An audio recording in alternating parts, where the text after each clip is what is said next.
To make up for losing their biological son for so many years, the wealthiest couple in the country cut ties with me, their adopted son, just because I didn't come home for a single day. My adoptive sister forced me to give up the guaranteed graduate school admission I had worked 20 years to earn, so she could hand it to her biological little brother. Even my girlfriend of 11 years, without caring whether I lived or died, pushed me, burning with a high fever and unable to swim, into a swimming pool and left me there for 4 whole hours. But when they found out who I really was, their entire family panicked. Chapter 1. At that moment, I had already been punished to stand in the rain for 2 hours, just because I refused to give up my grad school spot. With no other choice, I temporarily gave in. I shouted toward the villa. I agreed to give the grad school recommendation to Makoto. Willow, I'm giving my spot to Makoto, I said loudly. The villa gate finally opened. Willow looked at me coldly. You should have just done this from the beginning. She held an umbrella and brought me in from the rain. For once, there was a hint of satisfaction in her usually indifferent eyes. She handed me a cup of hot water, her face unusually gentle. George, I'm glad you've thought it through. You're such a good student, it doesn't really matter whether you get that spot or not. But Makoto is different. He's been stuck in a remote village for years. His foundation is weak. He can't keep up with school. It's rare that he even wants to improve. Just help him out this time. Okay. Willow's seemingly gentle but undeniably firm tone made it clear she assumed I'd give in. I looked at the woman I loved, standing just a step away, and my body couldn't stop shaking. I felt even colder than when I was standing in the rain outside. This was the woman I'd loved for 11 years, my girlfriend, my fiancée. But it was only today that I truly understood. She wasn't cold by nature. She simply didn't love me. I don't remember anything from when I was little. I grew up in an orphanage and was adopted into the Ito family at the age of 10. At the time, the Ito family was devastated after losing their biological son. Even after adopting me, the house always felt gloomy. The Ito parents were strict, constantly comparing me to their lost son Makoto, hoping I would grow into the perfect rich heir. Those years were painful, endless lessons, non-stop training, constant scolding. And Willow, she was the only light in those oppressive days. She was elegant, quiet, and effortlessly competent in everything she did, almost perfect. She was like a princess standing out in any crowd, impossible to look away from. The Ito and Liu families had been close for generations. They arranged an engagement between their children while we were still kids. After the real Makoto went missing, the engagement was passed on to me, the adopted child. From the age of 10 to 21, I knew Willow would be my future fiancée. I followed her willingly, letting her guide my emotions, joy, sorrow, everything. Willow never responded to my affection, but she never rejected it either. She played the role of a proper fiancée, walking beside me. I thought that maybe, seeing me always there for her, she'd be touched. Maybe she'd accept my love and give a little warmth in return. But just when I thought our relationship was finally improving, Makoto came back. And from that day on, everything changed. The scalding heat of the water in my hands jolted me back to reality. I turned and walked into the bathroom to wash the rain off my body. Willow stood where she was, staring at my back. Let's take a trip to the Maldives soon, she said. We can go diving together. My steps paused. She was always like this. Whenever I was about to give up, she'd offer a bit of sweetness, just enough to make me reluctant to leave. But this time, I didn't feel the joy she expected. I turned around and looked at her coldly. Willow, I don't know how to swim, let alone dive. Makoto had been a child swimming champion. He loved activities like diving and surfing. It was obvious who Willow really wanted to go to the Maldives with. Yet Willow showed no sign of embarrassment. She kept her usual calm as she asked, "Then where do you want to go for the holidays? I'll plan it for you." It was rare for Willow to ask for my opinion like this. I didn't argue, but I also didn't answer. After I came out of the bathroom, Willow looked up from her phone and glanced at me. "Do you have a fever?" she asked. I gave a bitter laugh. In the dead of winter, she had locked me out in the rain for 2 hours. How could I not have a fever? Willow pulled me to the bed and even tucked the blanket around me. "Lie down and rest," she said. "I'll get the medicine." Just as she turned around, her phone rang, and in the next second, I heard Makoto's voice coming through the speaker. "Willow, my stomach hurts so bad. I think I'm dying. I'm coming right away," Willow said. The rare hint of panic on her face surfaced the moment she heard his voice. Without the slightest hesitation, she rushed out, completely forgetting about me. Burning up with fever, lying behind her, the huge villa suddenly felt hollow and empty. My head throbbed with the fever, and a dull ache spread through my chest. So this is love, and this is the absence of it. So painfully clear. But luckily, my biological parents had recently found me, and now, I finally dialed that international number I had refused so many times before. The offer to go to the US. "I accept," I said. "Once I wrap up my academic work here, I'll fly over in half a month and reunite with you." "That's wonderful, sweetheart," Came the emotional voice on the other end. We'll make it up to you, after all these years. We're finally getting our son back. In the meantime, be good to your adoptive parents. Take this half month to say your goodbyes properly. Goodbyes? Would anyone here even care whether I stayed or left? No, there was no need for that anymore. Half a month later, once everything was settled, I would leave this place without a sound. Chapter 2. The high fever struck suddenly and fiercely. I felt like my entire body was being scorched by flames, and even breathing had become difficult. In a daze, I called 911 and was taken to the hospital alone by ambulance. By the time I finished my 4-drip in the hospital room, the sky had already begun to lighten with the first hints of dawn. I pulled out the needle and stepped out to use the restroom. At the corner of the hallway, I heard a familiar voice. Willow, it's all my fault. My body's too weak, just one ice cream and I got gastroenteritis. You had to stay with me in the hospital all night because of it. My steps halted. Through the glass door of the hospital room, I looked inside. It was Makoto. Willow was holding a thermos, feeding Makoto spoonfuls of soup, carefully blowing on each one to cool it down before offering it. Her expression held a tenderness I had never seen before. You've suffered too much since you were little. That's why your health is poor. Don't worry. I'll stay with you and help you get better, little by little. Makoto smiled sweetly, but the smile quickly froze at the corners of his mouth. Willow, you didn't go home all night. Won't George mind? The smile on Willow's face faded slightly as she replied. He has no right to mind. Even though I had long known Willow treated me and Makoto differently. Hearing those words still felt like a needle stabbing straight into my heart. I had no right. I had loved Willow for 11 years and been her official boyfriend for 3. In the end, all I got was a cold, you have no right. I leaned weakly against the wall, head hanging. Just then, I heard hurried footsteps approaching. I looked up and saw a cold, distant face. It was Maria, my adoptive sister from the Ito family. The way she looked at me was like I was an enemy, full of suspicion. What are you doing here? What are you planning to do to Makoto? Makoto had returned to the Ito family just 3 days earlier and was involved in a car accident shortly after. Everyone thought I was responsible. No matter how I tried to explain, no one believed me. To the Ito family and to Willow, I was someone who would do anything to protect his status. Their gazes toward me grew colder and more hostile with each passing day. Sis. Her icy look stabbed at me. I forced out the word with difficulty. Maria didn't respond. She brushed past me and looked into the room, where Willow and Makoto were sitting closely together, reading a book. She immediately understood. She shoved me roughly around the corner, showing no concern for my physical state. I know what you're thinking. You saw Willow and Makoto together and got jealous, didn't you? I almost laughed. I was Willow's official boyfriend, and yet I had to answer this kind of accusation. Don't I have the right to be jealous? Willow is my girlfriend, I growled. Heh. Maria let out a cold scoff. George Ito, you really are shameless. You took Makoto's place in the Ito family and enjoyed 11 years of luxury, and now you really think all of it rightfully belongs to you. It's time to wake up. Everything you have should have belonged to Makoto. If you had any decency, you'd break up with Willow. As long as Makoto is happy again, maybe we'll treat you like we used to. Treat me like before. On the surface, I was the adopted son of the Ito family, but in truth, I was constantly berated and scolded. No matter how hard I worked, no matter how excellent I was never good enough for them, simply because I wasn't Makoto. My eyes turned bloodshot. I gritted my teeth and finally asked the question that had haunted me all these years. It wasn't my choice to come to the Ito family. Your parents chose to adopt me. Now that Makoto Ito is back, I'm willing to leave and return everything to him. But why won't you agree to it? Maria looked me up and down like I was an idiot. Why? Obviously not because we can't bear to part with you. It's all about the Ito family's reputation. Her words hit me like a thunderclap. My body swayed and finally collapsed. So that's what it was. The Ito family couldn't stand being known as the heartless people who abandoned their adopted son after finding their biological child.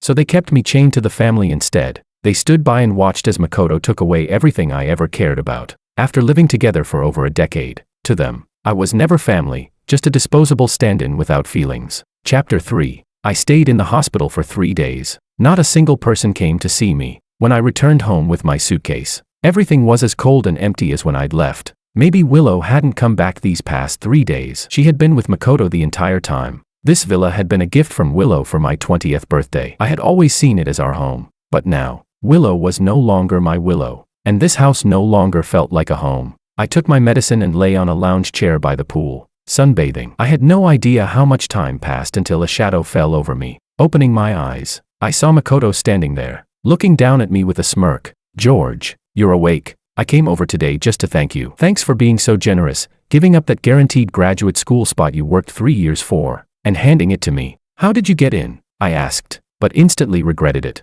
Only Willow and I had the keys to this place. It could only have been her who gave it to him. Sure enough, Makoto giggled smugly, covering his mouth. Come on, who else? Of course Willow gave it to me. She's been staying at my place these past few days. She had something to do today and asked me to come get some of her clothes. His words made me feel like I'd just swallowed a fly, utterly disgusted. I suppressed the nausea rising in my chest and didn't want to argue with him any further. I gave him a cold order, second floor, get what you need and leave. But Makoto didn't move. He sat leisurely by the pool, casually kicking at the water. George, I heard you can't swim, so, who do you think Willow built this pool for? Huh?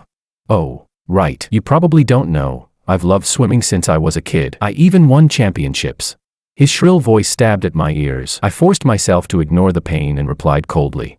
Then swim all you want. Since you're incapable of doing anything else right now, at least having a healthy body might save your parents some stress. Makoto shot up like a cat that had its tail stepped on, glaring at me with fury. I ignored him and walked toward the house, but as I passed him, he suddenly grabbed my arm and yanked us both toward the pool. In a flash, two figures rushed in and caught both of us just in time, Makoto and me. Before I could even register what had happened, Makoto put on a pitiful expression and cried out, Dad, Mom, George tried to push me into the water. My stomach still isn't better yet.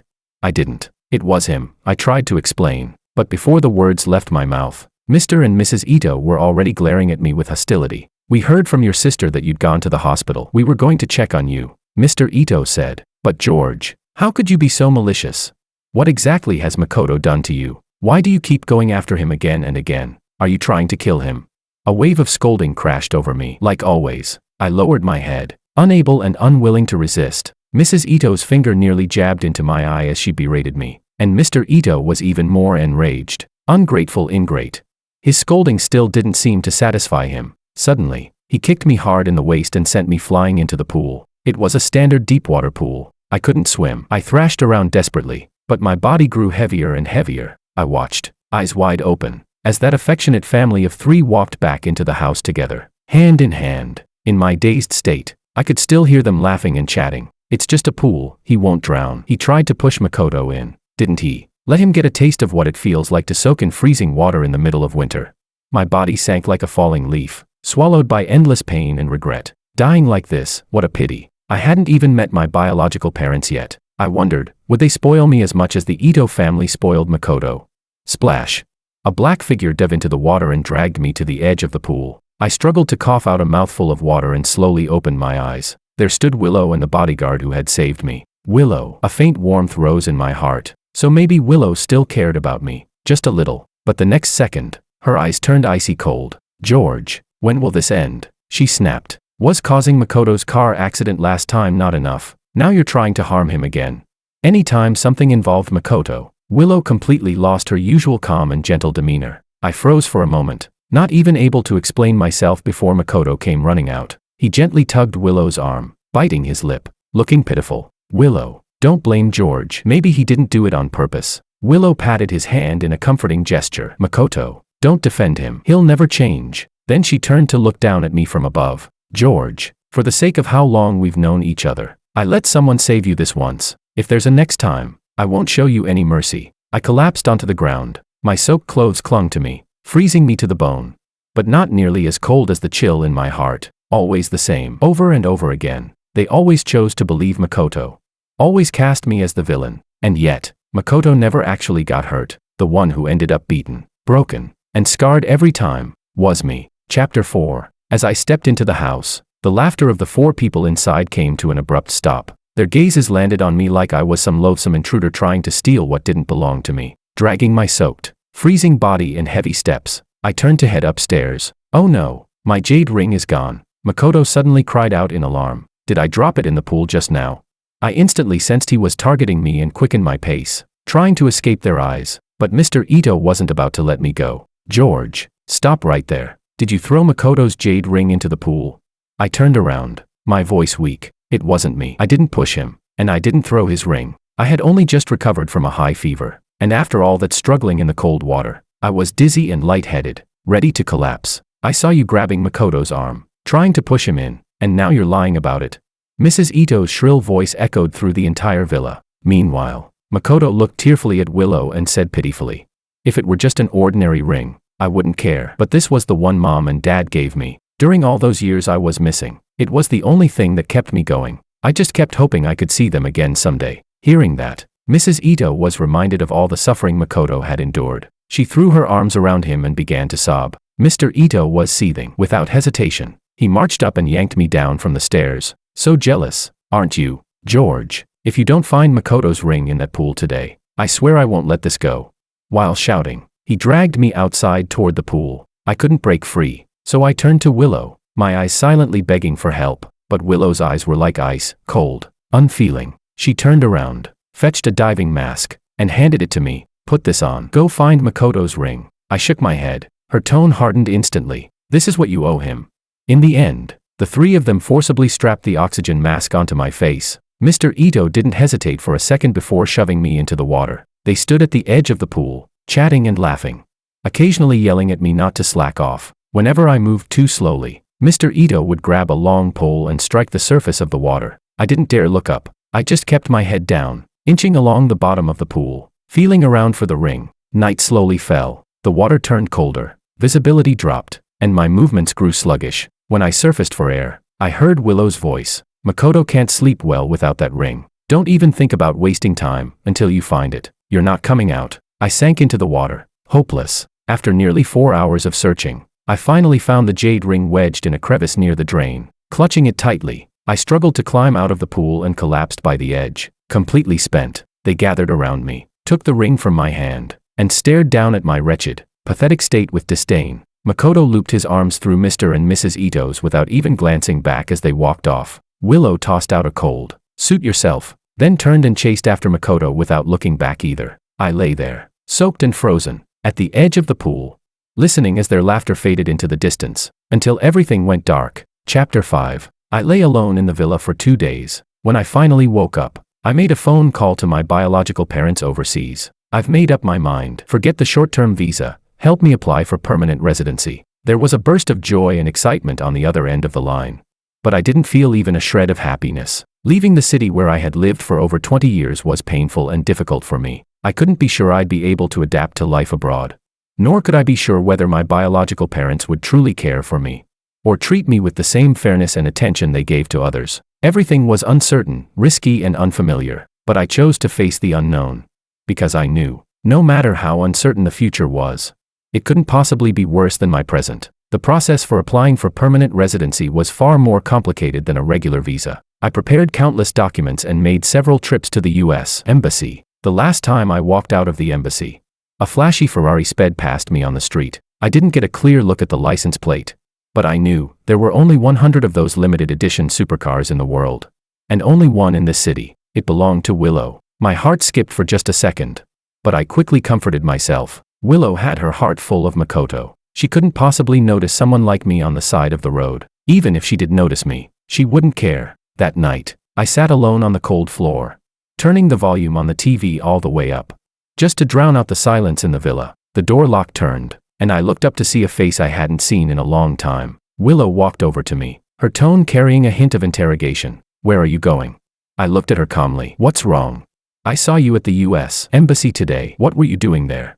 "Oh," I answered smoothly. "Our research group is wrapping up a project. We should have results soon. My advisor signed me up for an academic conference in the U.S. I'm going to present our findings." It was a story I had prepared in advance. Willow gave a faint nod, quickly hiding the trace of emotion in her eyes. When she first saw George at the U.S. Embassy, her initial reaction was that she must have been mistaken. How could he possibly be planning to go to the U.S. without telling her? But when she turned around and saw George getting into a taxi, a strange discomfort started to creep in. That discomfort didn't last long, though, because Willow knew George loved her deeply. There was no way he could bear to leave her. George had never been close with the Ito parents. For many years, past and future, Willow was his only emotional anchor in this world. He had chased after her for so long, his love and dependence so deeply woven into his bones. It wasn't something that could be severed in a day. Willow smiled faintly and, like she used to, reached out to hug me. "Wanna watch a movie? I'll watch with you," I almost asked. "Aren't you supposed to be with Makoto tonight?" But I hesitated and didn't say it. I knew this was Willow's usual tactic. A slap, followed by a sugar cube. In the end, I didn't turn her down. I picked an old-fashioned romance movie. watching with tears in my eyes while Willow kept glancing at her phone. As the credits rolled and the theme song played, I stood up quietly. I'm tired. I'll go to bed first. I slowly made my way upstairs. Willow called after me. Tomorrow, at the AC Hotel, we're celebrating Makoto's grad school acceptance. You're his big brother. Don't forget to bring a gift. I didn't reply. I lifted my foot and walked up the stairs, never looking back. Chapter 6. Early the next morning, Willow sent over a gift box. I opened it and saw an incredibly luxurious diamond watch. The card inside read, "Congratulations to Makoto on getting what he always wanted. Signed, George." A bitter smile crept onto my face. Willow was thorough, no doubt. I just didn't know whether her thoroughness was for my sake or for Makoto's. By the time I arrived at the hotel, cheerful chatter was already spilling from the private room. I held the doorknob, hesitating. If I went in, the pleasant atmosphere would vanish in an instant. No one wanted me there, but if I didn't go in, the Ito family and Willow would surely accuse me of being rude or ungrateful. Again, in that moment of hesitation, the clatter of glass hitting the floor came from inside the room. Through the glass of the door, I saw Makoto pouting, his earlier smile completely gone. Mrs. Ito noticed the shift in her son's mood immediately. "What's wrong, Makoto?" "Nothing much," Makoto replied, voice tinged with grievance. "It's just George's experiment produced results. They say it's a huge breakthrough. Everyone in our group chat is congratulating him now." The smile on Mr. Ito's face faded. Maria, skeptical, grabbed Makoto's phone and scrolled through the group messages. Today was the day the guaranteed graduate school placements were officially announced. At first, everyone in the group was congratulating Makoto, but then someone suddenly posted news about my successful experiment, and the group's tone shifted completely. Everyone started praising me as a research genius, saying I should be fast-tracked for a PhD. Makoto's moment in the spotlight was completely overshadowed. Fuming, Maria slammed the phone down on the table. "That George, he did it on purpose. He timed the announcement just to humiliate Makoto."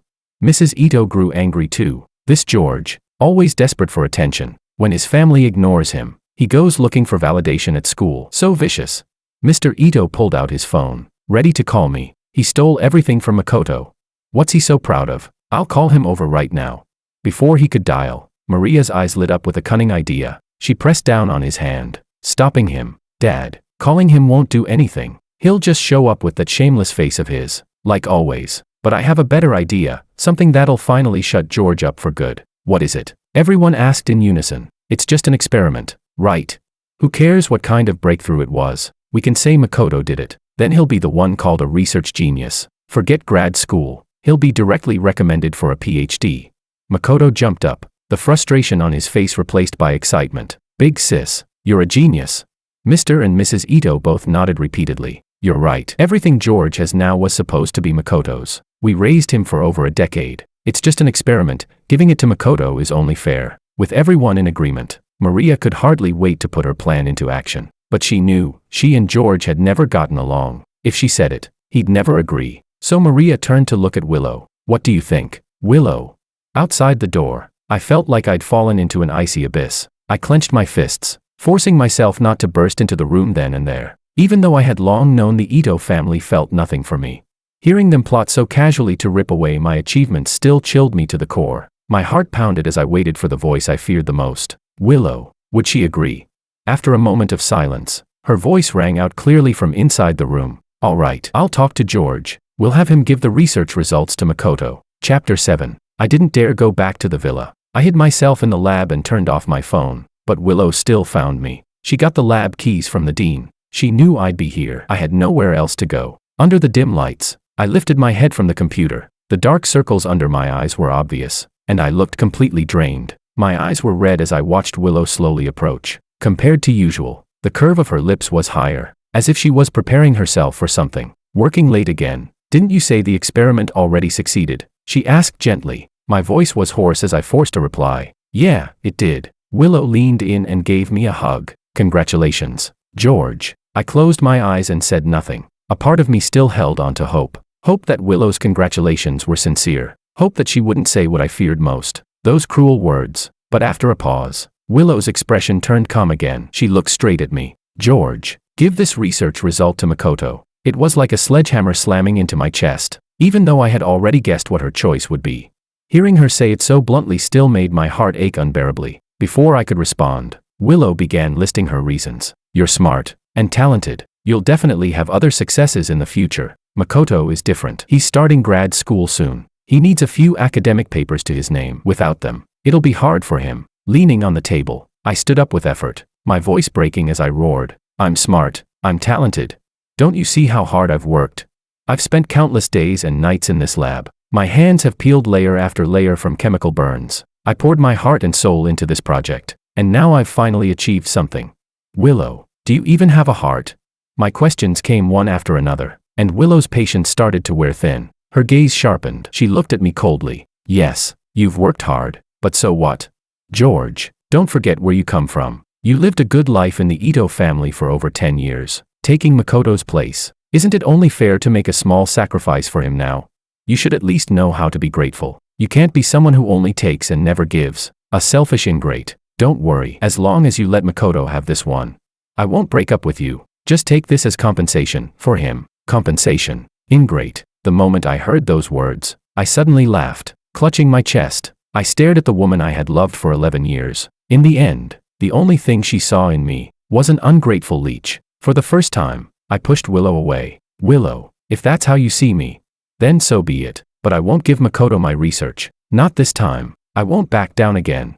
I turned and walked out without looking back. Willow stared coldly at George's retreating figure, her eyes sharp as blades. Chapter 8. I rented a place near the university for a week. Fortunately, there was nothing left in that empty villa that I needed anymore. Right now, all I want is to finish writing my report, take the results that truly belong to me, and leave this place forever. I had been hiding out for a few days and hadn't received any messages from Willow. I assumed she had probably given up. Carrying my laptop, I returned to the lab, ready to wrap up the report. In front of the research building, I scanned my face several times, but the access control system kept displaying, access denied. I took out my phone and called. Professor, why is my access card no longer working? The advisor, who had always been gentle, now sounded colder than ever. George, starting today, you are no longer a member of our lab and may not enter the premises. It felt like a thunderbolt struck me. I could barely keep my body from collapsing as I staggered on the spot. Why? I asked in disbelief, but the only reply was the cold, repeating tone of a disconnected call. I immediately sat down on the spot and opened my laptop, only to find all of my lab access permissions had been revoked. I could no longer view or use anything related to the lab. I couldn't even see the research results I had worked so hard for. I rushed to the academic affairs office in anger, but my advisor wasn't there. A familiar professor quietly pulled me aside and whispered, George, it's no use looking for your advisor. This wasn't his decision. His hands are tied. I squatted down in the corridor, feeling ice cold all over. Despair overwhelmed me. I should have seen this coming. Willow didn't give up after I rejected her. She must have found another way. In this entire city, who else but the Liu family and the Ito family has the power to force both the university and my advisor to submit? At the same time, the department's group chat was blowing up again. Someone posted a message congratulating Makoto on the success of his experiment, which had received recognition from many experts in the field. Celebratory emojis flooded the chat, and even through the screen, you could feel how happy Makoto was. Thank you, everyone. I've been working so hard on this for so long. I'm so thrilled it finally paid off. I'm treating everyone at AC Hotel tonight. Don't miss it. Wow, AC Hotel. That place is expensive. Kidding me? Makoto is the heir to the Ito family. A dinner like that is nothing to him. Exactly. He's handsome, kind, and brilliant in research. Total legend. Amid all the praise, a single comment struck a jarring note. Makoto's research results look exactly like George's. Could it be he copied George's work? The message came from a quiet, low-key girl, and the group chat immediately fell dead silent. Elsewhere, Makoto was gripping his phone, his smile nearly cracking. Sis, what do I do? George had already shared his research. Now everyone thinks I stole his work. Maria just laughed it off. Relax. Your big sister planned for this. An hour later, a post went viral on the university forum. The poster uploaded Makoto's research journal, detailing his year-long experimental process. At the end of the post, George was called out by name, with a warning to act with integrity. Plagiarism is shameful. The entire school was in an uproar. The news topped the department forums. George, the straight-A student who had won scholarships for 3 consecutive years, had supposedly plagiarized someone else's research. Worse, he'd claimed it as his own and published it first. A wave of insults and condemnation came pouring in. I walked through the campus in dejection, hearing students whisper behind my back. I could clearly make out the words, plagiarist. After all my hard work, I had become nothing more than a plagiarist. My mind was blank, and I ran wildly through the campus like I had lost my mind. I shouted in fury, "I'm not a plagiarist. I didn't steal anyone's research. That result was mine to begin with." The more I raged, the more people gathered to watch. Voices of criticism drowned out all my attempts to explain. Just then, my phone vibrated. "George, this is the Academic Affairs Office. We've seen the post on the campus forum and spoken with your advisor and classmates. The post has been confirmed to be true. Our school has zero tolerance for plagiarism. You will be expelled." Chapter 9. The day I returned to school to complete my withdrawal paperwork, the front gate was swarmed with people. There were students from our university and reporters armed with cameras and microphones. In just a few days, that forum post had continued to spread across several nearby campuses. The accusation of plagiarist hanging over my head was now considered a confirmed fact. At the same time, Makoto's experiment, because of its breakthrough significance, had drawn the attention of prominent figures in both academia and industry, and consequently, many media outlets. I got out of the taxi wearing a face mask, but someone still recognized me right away. "George, do you have anything to say about the plagiarism scandal that's been all over the place recently? Such a groundbreaking experiment, even if you copied it. It doesn't belong to you. Why would you do something like this? Rumor has it you're the adopted son of the Ito family, and the original owner of the experiment is your brother. After what you've done, will the Ito family still acknowledge you?" I had been walking away with my head down, trying to escape unnoticed, but now I stopped in my tracks. Turning around, I looked coldly into the camera lens. I slowly took off my mask. "I'll say this one last time. I did not plagiarize, and whether the Ito family acknowledges me doesn't matter anymore, because I no longer acknowledge them." Gasps broke out from the crowd. At that moment, Ito's father stepped out quickly from a black minivan. He marched into the crowd, and in front of the reporters, students, and countless cameras, he slapped me hard across the face. I fell to the ground, and no one dared to help me up. Mr. Ito looked into the cameras, his voice full of righteous fury. "Today, in front of all our media friends, I want to reveal the truth of this matter. George is the adopted son of the Ito family. Ever since we brought him home from the orphanage, my family has treated him like our own flesh and blood, giving him everything, loving and caring for him without holding back. But he has always had a rebellious character. He hates studying, cheats on exams, lies compulsively, and refuses to change. Whether it was the high school entrance exam, the national college entrance exam, or university tests, he always achieved good results through dishonest means. My wife and I have suffered deeply watching this, and now, he has gone so far as to plagiarize his brother's research, just to feed his own vanity. A child like this doesn't deserve to be a part of the Ito family. As of today, I officially declare, George and the Ito family are no longer connected in any way."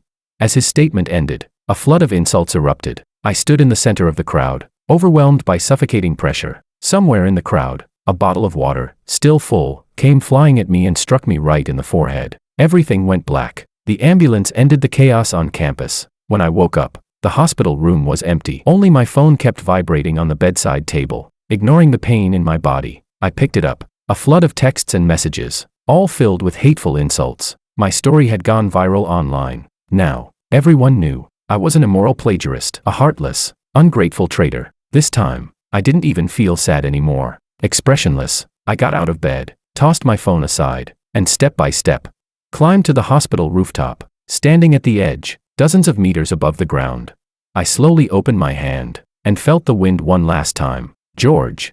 A familiar voice called out behind me, carrying a hint of panic. I turned around and saw Willow walking toward me. I had lost a lot of weight, but Willow didn't seem to notice. Standing on the edge of the rooftop, I looked like a gust of wind could blow me away at any moment. Willow frowned, her voice tinged with emotions hard to describe. "George, come down." Now, she thought I would, like so many times before, silently accept the sweet fruit she extended to me, but I smiled instead. I gently shook my head, eyes distant as I looked at her. "Willow, was it you who gave my lab notes to Makoto? Were you also the one who, together with the Ito family, pressured the school and twisted the truth to force me to withdraw?" Willow froze for a moment, saying nothing, but I already had my answer. "George, don't overthink it. Those things, they didn't really matter to you. No matter what, you're still the Ito family's son, and my fiancé. I'll make it up to you later." "George, don't be so stubborn." If it had been before, hearing Willow acknowledge our relationship like that, I would have forgotten all my pain and gone back to her side. But now, clutching my chest, I felt like every organ inside me was aching. My face went pale as I slowly crouched down, trying to hug myself for one last bit of warmth. Willow took the chance to step forward and pull me back from the edge. Seeing me still squatting in the corner, she sighed in relief. looking down at me. Her tone carried a trace of reprimand. "George, I know you're upset, but don't joke around like this in such an extreme way. You're doing this just to make Makoto and me feel guilty, aren't you?" I didn't respond. When I looked up at Willow, it was as if I was staring at a stranger. She couldn't see my effort, my injustice, my pain. She chalked everything up to my stubbornness, my temper, or just a desperate cry for attention. I realized I shouldn't waste my life on someone who didn't understand me at all. They didn't deserve it. I stood up and slowly made my way downstairs. Willow, frustrated that I was ignoring her, followed after. As we rounded a corner, her phone rang. She glanced at the screen, frowning, hesitating for a moment before calling out to me. "George." I meant what I said. "I'll make it up to you." But before she could finish, I was already back in my hospital room. Willow stood there, uneasy, feeling something slipping further and faster from her grasp. Makoto sent her a few more WeChat messages in quick succession. After a moment's hesitation, she left the hospital. Makoto was upset too, so it didn't seem like the right time to get close to George again. Better to wait until he calmed down, then coaxing him would be much more effective. It had always worked that way before. Once Willow came to that conclusion, she felt much better. Back in the hospital room, I quickly gathered my documents and headed straight to the airport. Before boarding, I turned off my phone and dropped it straight into the toilet at the airport. Goodbye to everything here. Chapter 10. Willow didn't go to the hospital until the next day. It was the same familiar hospital room, but the face in the bed was completely unfamiliar. She rushed in and grabbed the person by the arm. "Where's George?" The other patient was startled and immediately pressed the nurse call button. Medical staff arrived. Mr. George was discharged yesterday." Willow frowned. "Where did he go?" The nurse, unaware of her identity, gave her a sidelong glance. Patients leaving the hospital, shouldn't their family members be the first to know? Willow was momentarily speechless, then turned on her heel and strode out of the hospital. She drove straight toward the villa. On the way, she kept calling George's phone. All she heard was the cold, mechanical sound of the call ringing with no answer. Willow floored the gas pedal, frustration inside her building to the edge. After everything that had happened, George was still this immature. Once they were home, she would definitely give him a proper scolding. Familiar scenery flashed past her windows, but what Willow didn't know was that in this city, the one where she and George had lived together for over 10 years, his figure would never appear again. Willow arrived at the villa in a rush, but the moment she opened the door, she was met with stillness and emptiness. She stopped a housekeeper on the way in. "Where's George?" The housekeeper looked confused. "Isn't Mr. Ito with you? He hasn't been back in a while. He paid us in advance and dismissed us all. I'm leaving today too." Willow searched the entire villa. George was nowhere to be found. Her anger boiled over. She picked up a vase from the shelf and smashed it to the floor. So now George thought he was something. Didn't get enough attention by pretending to jump off a building. So now he's playing runaway. Night fell. Inside the lively and noisy bar, the VIP booth where Willow sat was eerily quiet. Every once in a while, some good-looking guy would come over to flirt, but she couldn't even be bothered to raise an eyelid. The manager would quickly come and shoo them away. "That's Miss Lou from the Lou family. Who else could it be in a city?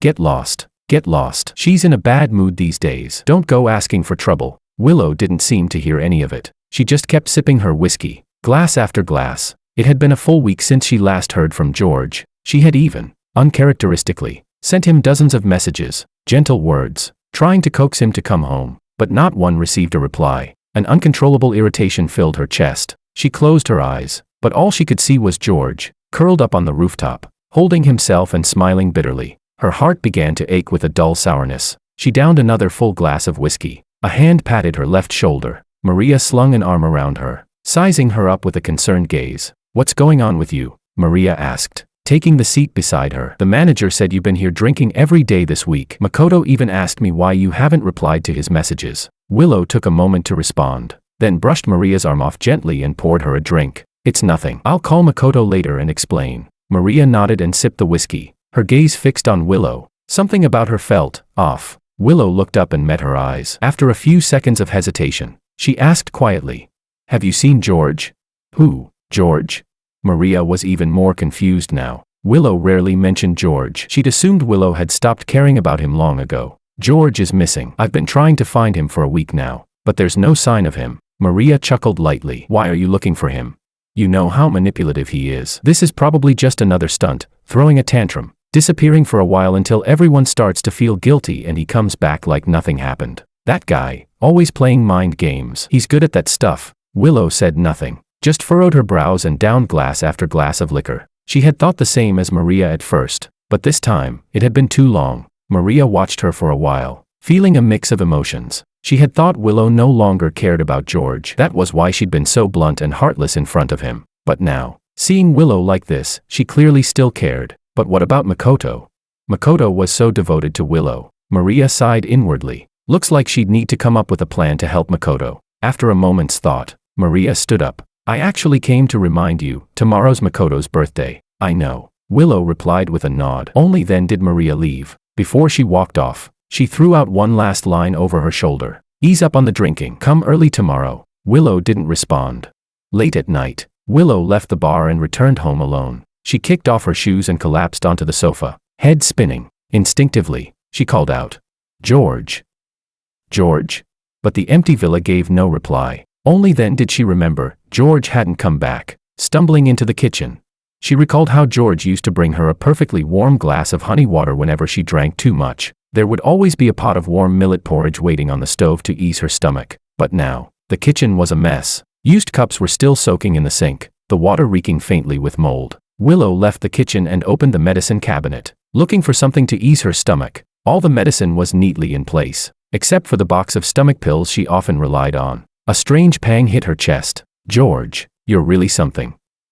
This time, your tantrums lasted longer than ever. Chapter 11. The next day was Makoto's birthday party. Just like last year, the event was extravagantly decorated. Guests had arrived early, bringing their gifts and well wishes. Willow was the last to show up. Though she had showered, the faint scent of alcohol still lingered on her. Her presence carried a rare sense of weariness, a kind of disheveled elegance she never had before. Makoto hesitated for a moment, then still walked up to her with a warm smile and gently took her hand. Willow, you're finally here. I've been waiting for you forever. Willow forced a smile. Sorry, Makoto. I've been busy these past few days. I totally forgot to get you a present. Makoto pouted, visibly disappointed. Willow gently rubbed the back of his hand. Don't be upset, Makoto. It's my fault. After the party, I'll make it up to you. We'll go pick out your gift together. Hearing that, Makoto's lips curved into a small smile. He looked at Willow with a bashful expression, his eyes filled with what looked like deep affection. The banquet began. Glasses clinked and laughter echoed through the grand hall. Makoto stood in the center of the crowd like a prince surrounded by stars. Maria raised her glass toward him, then nudged Willow beside her. Willow, let's wish Makoto a happy birthday together. Willow nodded stiffly and stood up, lifting her glass toward him. Happy birthday, Makoto. Maria winked at Makoto. Makoto, what's your birthday wish? Say it out loud, whatever it is. Willow will make it come true. Makoto lowered his head shyly. Willow, you've always known how I feel. This moment had been planned by Maria and Makoto in advance, a birthday confession. They were sure Willow wouldn't embarrass him in front of so many people. But before Makoto could finish, Willow cut him off. Makoto, I've always seen you as a younger brother. My boyfriend is George. Her voice wasn't loud, just enough for those around them to hear. But that was all it took to make Makoto feel utterly humiliated. He stared at her in disbelief. But George is already gone. No, he's just angry. Once he cools down, he'll come back, I'm sure of it. Willow replied firmly. The table fell into awkward silence. Ito's father and mother looked at Willow with obvious displeasure, but bound by the ties between their families, they couldn't openly lash out. Instead, they spoke with affected patience and concern. Willow, you know the marriage agreement made between our families since you were children was always meant to be between you and Makoto. Makoto went missing for a while, so we had no choice but to let George take his place in the engagement. Now that Makoto is back, naturally the engagement should be restored to him. Besides, what's so good about that George anyway? Reckless, rude, morally corrupt, he's nothing compared to our Makoto. Chapter 12. In the past, the Ito family had often belittled George in front of Willow, and no one had thought anything of it. But today, those same words felt unbearably harsh to her. George had indeed made mistakes before, but in this plagiarism scandal, he was clearly the one being wronged. If they kept pushing him like this, he might not come back for a long time, if ever. Willow set down her glass and, facing the hopeful gazes of the Ito parents, slowly rose to her feet. The past is the past. Makoto suffered once. Yes, but now George is suffering too. From now on, I'll make it up to Makoto, and I'll take care of George as well. I just hope no one speaks like that in front of George again. Her tone was polite, but her posture exuded a sharp confidence. It reminded the Ito family that Willow was not just some sentimental girl they could push around. She was also the sole heir of the Liu family. Maria said nothing. Ito's father and mother didn't dare say another word either. Because of Willow's statement, the party came to an abrupt standstill. No one said anything outright, but the guests all began to leave one after another. Makoto looked at Willow's calm face, growing increasingly anxious and frustrated, yet he didn't dare show it. After the banquet, Willow took Makoto out to buy a variety of luxury gifts. Makoto couldn't quite figure out what Willow was thinking, but the expensive items in his hands still made him happy. The next day, Makoto was showing off his head-to-toe designer brands to some classmates, when he suddenly received a call summoning him to a meeting at the research building. Since he had stolen George's research, he needed to maintain his presence in the lab now and then to keep up appearances. What's this meeting about? Did it really have to be me?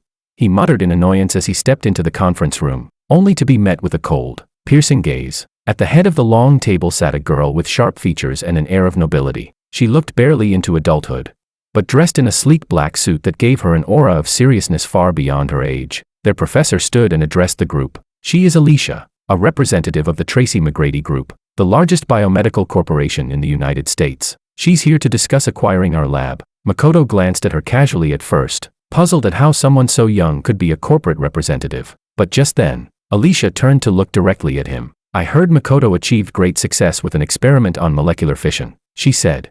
An achievement so remarkable that it's drawn attention both domestically and internationally. Mr. Ito, could you replicate the experiment, right here and now? Chapter 13. Alicia's Mandarin wasn't exactly fluent, but it was understandable enough. Makoto hadn't even had time to wonder how she knew his name when Alicia stood up and reached out her hand toward him, signaling him to reproduce the experiment results. The professor tried to step in and help Makoto out of the awkward situation, but was met with Alicia's icy glare. Despite her young age, the girl radiated a terrifyingly intense presence. If you want your experimental results to be recognized by the academic and industrial communities, reproducibility is the bare minimum. Or do you want people to say your entire lab is committing academic fraud? The professor was silenced instantly, not daring to speak again, and could only watch as Alicia's bodyguard dragged Makoto to the lab bench. Makoto knew there was no way he could replicate the results. He wanted to refuse, but Alicia coldly warned him, if you can't reproduce the results, that proves you committed academic fraud. The media is already waiting downstairs. Everything you made someone else go through will eventually come back to you. He had no choice. Trembling, he put on the gloves, picked up the test tube, and began operating by guesswork. The whole process dragged on endlessly due to his hesitation. What was happening in the lab had already spread among the other students. When Willow rushed in, she saw a girl in black gripping Makoto's hand and coldly questioning him. You don't even know the basic order of adding reagents, and you dare claim this experiment was your achievement?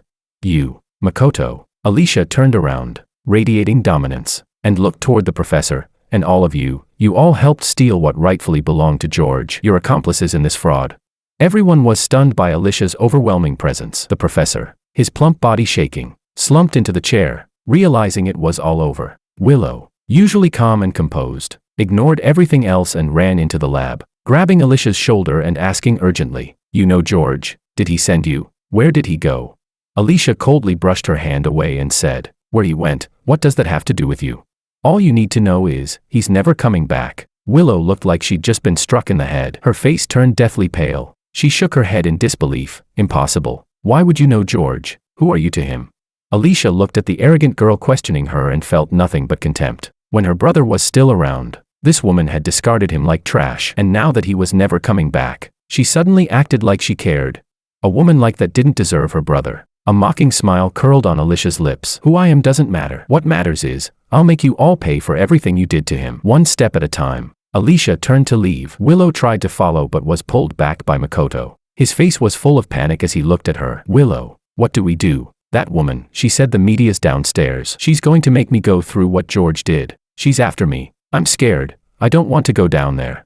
Willow had no patience for him and shoved him aside. Not long after, reporters with long lenses and cameras stormed in. Alicia had not only acquired the lab building, she had become the school's largest investor. The reporters, acting on her instructions, fired a barrage of questions at Makoto about the experimental details. Makoto shrank into the corner, shaking all over, unable to answer a single one. That day's top headline became, Academic Fraud Scandal in the Ito Family, Framing Their Adopted Son to Steal Scientific Credit. Somehow, the reporters had dug up all the dark secrets the Ito family had deliberately buried over the years. The articles exposed the parents' hypocrisy, favoritism, and recklessness in every word. Wherever Makoto went, People pointed fingers and cursed at him. He looked absolutely disgraced and pathetic. In the end, all he could do was hide in the bathroom, waiting for someone from the Ito family to pick him up. The driver took him home. As soon as Makoto walked through the door, he couldn't hold it in any longer and broke down in tears. Meanwhile, Mr. Ito nearly choked on his breath as he looked at the avalanche of news online.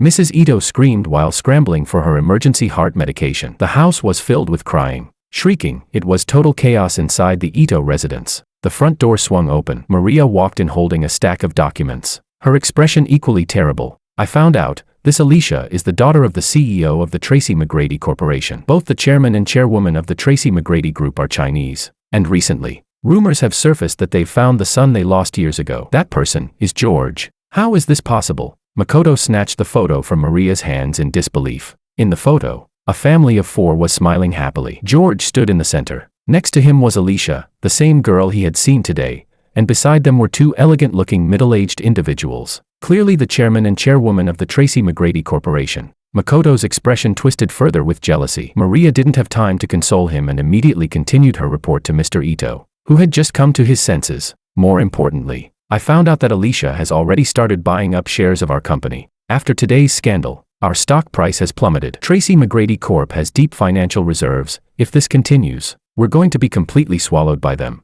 Mrs. Ito paced back and forth in the room, filled with regret. How did this happen? How could George end up being the son of the Tracy McGrady Group's chairman? The way we treated him back then, this must be his sister taking revenge on us. Mr. Ito felt a surge of blood rising in his chest and a bitter taste in his throat. He swallowed it down, closed his eyes, and made a difficult decision. Maria, find out where Alicia lives. We're going to visit her in person and apologize. Chapter 14. In front of the top-floor luxury suite, the Ito family, 4 members in total, stood neatly at the door, eyes red and swollen, their faces pale and weary. After waiting for half an hour, the door to the suite was finally opened. The moment it did, they immediately switched to fake, sycophantic smiles. Miss Wang, we came today to explain a few things to you, regarding your brother, George. Alicia responded coldly. If I recall correctly, it was Mr. Ito who announced in front of the media that he was cutting ties with my brother. So now, his name is George Wang. He has nothing to do with the Ito family anymore. Mr. Ito was briefly at a loss for words, and the faces of those behind him turned even more unsightly. Still, he forced a smile and bowed deeply to Alicia. I'm very sorry, Miss Wang. At the time, we didn't know he was the son of the Wang family. We truly regret the way we treated him. Alicia shot them a sharp look, making them tremble involuntarily. Oh, not knowing he was from the Wang family gave you the right to bully him. I don't understand, what exactly was your purpose when you first adopted him, Mr. Ito? Did you see him as a toy to vent your emotions on whenever you liked? Or did you see him as a living, breathing human being? Her words were razor sharp, just short of outright calling them social climbers and opportunists. Mr. Ito realized he had misspoken. I'm sorry, Miss Wang. I admit, after we found our biological son, Makoto, we wanted to make up for the years we missed with him. And yes, we neglected George Ito. No, George Wang. But Miss Wang, please try to understand us as parents. We just wanted to show our own son some love. We didn't do anything wrong.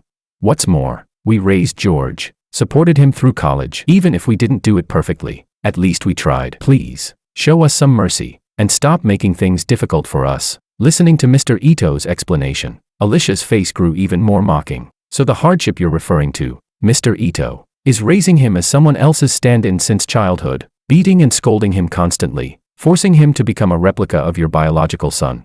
Was the Ito family really so poor that you couldn't afford to raise 2 sons? Why did you have to make things so hard for my brother the moment you found your real son? Why take everything he worked so hard to earn and hand it to someone else? When my brother came home, our entire family welcomed him with love, but my parents never asked me to give up anything for his sake, because they understand that love isn't about sacrificing one person to fulfill another. You never treated my brother like your real son. You adopted him just to fulfill your own selfish desires. You're not worthy of being his parents. As her words fell, Mrs. Ito covered her mouth and began to sob. She wanted to say it wasn't like that. Back at the orphanage, there were more than a dozen children standing in a row, and George was the one who caught her eye. He was so hardworking, so considerate, never causing any trouble, but she couldn't say a word. Her mind was flooded with scenes of herself harshly scolding and insulting George. The door slammed shut. Mr. Ito lowered his head, overcome with shame. The other members of the Ito family wore equally complex expressions. Alicia looked furious, clearly. She had no intention of letting the Ito family off easily. They stood hesitating at the door, unsure of what else to do. Inside, Willow stood near a corner. Having heard everything Alicia said to the Ito family, her expression was conflicted.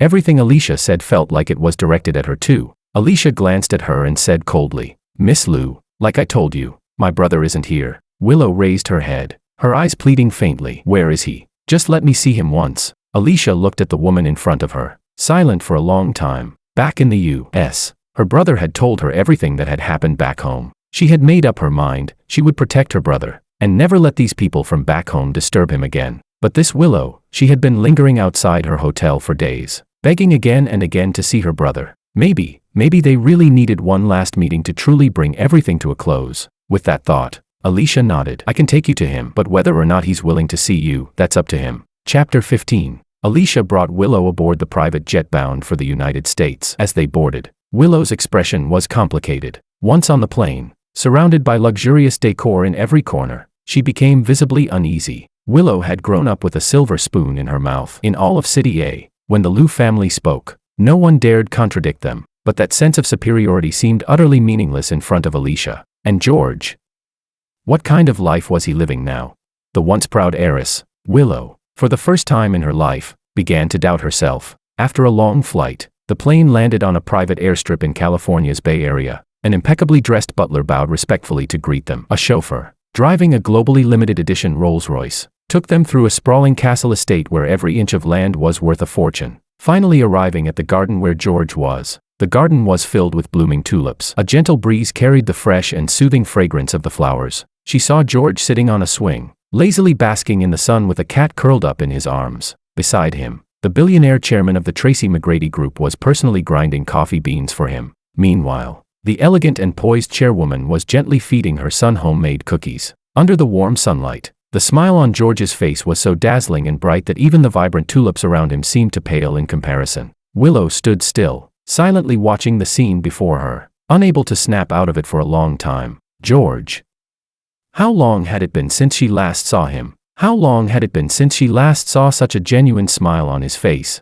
Her heart swelled with a mix of joy and longing. She felt as though something she had lost had finally returned. A smile gradually appeared on her face. She straightened her clothes, lifted her chin, and strode forward confidently. Perhaps George's identity had changed, but deep down, he was still the same George who had loved her for 11 years. "George." Willow called his name in the gentlest voice she had ever used. The moment I looked up, she had already walked up to me, arms outstretched, wanting to embrace me, but instinctively, I took a step back, avoiding her hug. Chapter 16. Willow's arms froze midair, and the smile on her face stiffened. I looked at the person in front of me, so familiar, yet so distant, and found myself momentarily dazed. I had thought I would never see her again in this lifetime. Alicia had left with my parents, Mr. and Mrs. Wong. They trusted I was capable of handling this on my own. In the vast garden, it was just me and Willow now. I sat back down on the swing, lazily stroking the cat in my arms, my expression calm and indifferent. Willow spoke to me in a tone softer than I'd ever heard from her before. "George, I missed you so much. Please don't leave like that again without a word. I was really worried. Wherever you want to go, whoever you want to see, you can just tell me. I'll go with you." If this were the old me, I probably would have burst into tears and thrown myself into her arms the moment she said those things. But now, I merely gave a cold laugh. "Willow, this kind of affection from you feels fake. Did you forget everything that happened before?" Hearing me bring up the past, Willow realized I was still upset. She hesitated for a moment before lowering her head and apologizing. "I'm sorry, George. It was my fault. I know you were wronged. I ignored your feelings. Please forgive me." I found it laughable. Did she really think a casual sorry could erase all the pain she caused? In her mind, her love and forgiveness always came as if they were gifts, naturally given, and to be gratefully received. I looked at her seriously, my eyes cold, as if I were staring at a stranger. "Willow, do you think that just because you apologized, I'm supposed to forgive you? That just because you lowered yourself to come find me, I should follow you back without hesitation? That just because you say you love me, I should forget everything that happened, wipe the slate clean, and go back to being the same person who trailed behind you for 11 years?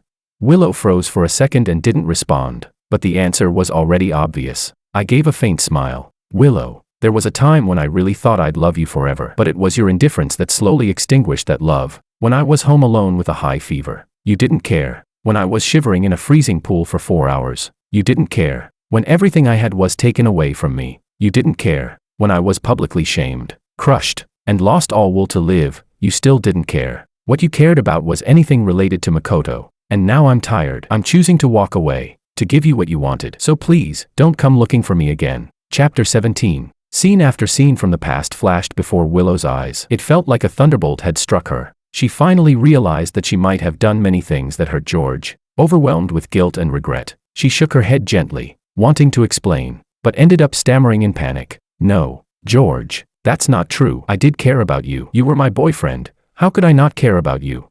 I looked at her with a curled lip, mockery written all over my face, as if even she didn't believe the words coming out of her mouth. Under my gaze, Willow lowered her head in shame and spoke with difficulty. I'm sorry, George. I was wrong. I know I did a lot of stupid things that hurt you, but we've shared 11 years together. Doesn't that count for something? Can you give me another chance? I shook my head lightly and casually plucked a tulip from the bush. Willow, if I pluck this flower, drain its life away, and then say sorry to it, do you think it will come back to life?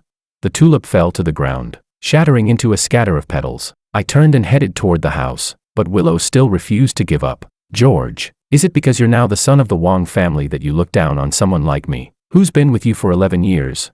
Her words made me want to laugh. From beginning to end, Willow had never truly understood me. Willow, you're the one who trampled on my feelings. No matter whose son I am, you don't deserve my love anymore. I left her with those words and walked away without looking back. Willow stumbled, grabbing the swaying swing for balance. Her nose stung, and a storm of emotion surged within her. George, he really wasn't the same anymore. It wasn't just his identity that had changed, his feelings toward her had changed too. That realization made Willow afraid. During the time George had been gone, she realized she'd grown used to a life with him in it. No matter who he was now, she couldn't let him go. With that belief, Willow stayed in California, at a luxury watch auction. The moment I entered the venue, I felt a searing gaze locked onto me. I followed the heat of that stare and saw Willow, radiant and elegant in a formal dress, standing out in the crowd, with nothing better to do. I casually raised my paddle once during the bidding, not even paying attention to what item was on stage. Amid a flurry of raised bids, Willow stood calmly and made a bold,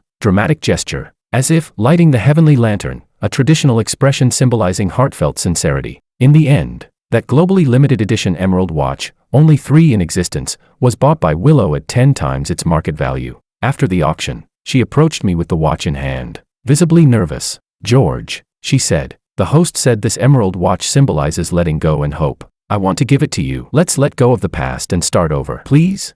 Her eyes sparkled with hope like scattered stardust. She looked at me with longing. In the reflection of that light, I saw myself, like I was the only star in her sky. My heart skipped a beat. I turned my head away and blinked quickly, twice. I knew, if it were the old me, seeing her like this, I'd already be moved to tears, pulling her in for a hug and kiss, ready to forgive everything. But now, the pain had seeped into my bones, leaving me constantly on edge, too afraid to let my heart waver. I took a deep breath and returned to my earlier calm. Miss Liu, I said, using her full name with deliberate distance. You've misunderstood. I don't even like this watch. All the pain I've endured, that was just life's way of teaching me. There's nothing I need to let go of. I'm doing just fine. In fact, it's you, Miss Liu, who needs to look within. Just because something is lost doesn't mean it was the most important thing. You need to figure out what it is you truly care about, and stop disturbing my life. With that, I turned and left without looking back. In the grand hall, Willow stood alone. George's words, "What do you truly care about?"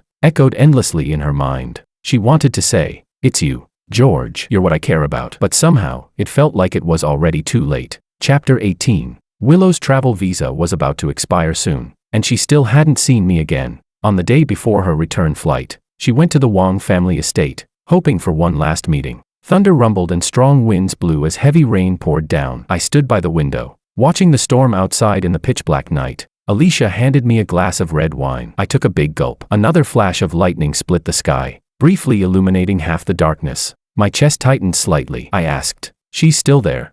Alicia shook her head. "No, she keeps saying she wants to see you one more time. Nothing we say gets through to her." I curled my lips, finding it all a little ironic. A few months ago, on a night just like this, with thunder, lightning, and pouring rain, she had locked me outside to force me to give up my guaranteed grad school spot for Makoto. Now, everything had reversed. "You know," I murmured, unsure whether I was speaking to Alicia or to myself. When someone you once could reach out and touch finally walks away, and only then do you start to regret, start to cherish them. Is that really love, or is it just unwillingness to let go?